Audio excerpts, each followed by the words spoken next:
O proxecto para a construción do Aquapark de Meis deberá ser modificado para adaptarse ao medio no que se vai a situar e por ende as especificacións marcadas dende o Concello. Da instalación do que é o parque, o tema de tobogáns e todo eso xa está todo resolto, xa están feitos, está todo preparado para montar e solamente nos falta o que é os edificios de recepción, cafetería, restaurante e vestiarios, non? Logo habrá máis obras, pero son menores.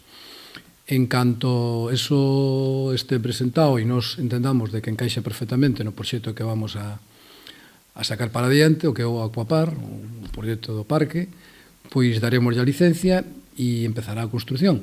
As modificacións teñen que ver coa edificabilidade de diferentes edificios da instalación.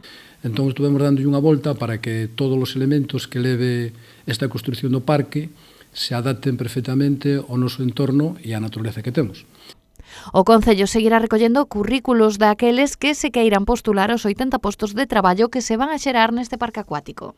Pero temos fecho de inicio, a partir de agora calquera pode facelo xa, pero non de remate, o sea, que hasta que para que a xente non se aglomere e teña presa, porque hasta un mes antes de que se inaugure o parque, pois está aberto o plazo de presentación de solicitudes e de currículos.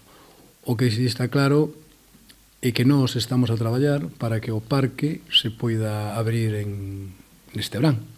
Pero depende de moitas cousas. Esperemos que despois o tempo nos respete como ven facendo hasta agora. O período de exposición pública do proxecto de urbanización do entorno rematou con poucas alegacións. Segundo o alcalde, os cidadáns de Meis entenden que este é un investimento importante para o municipio. Dende o Concello esperan que este verán poda estar funcionando, xa que nun principio se contempla que abra tan só durante a época estival, aínda que iso podería sufrir variacións segundo diferentes aspectos.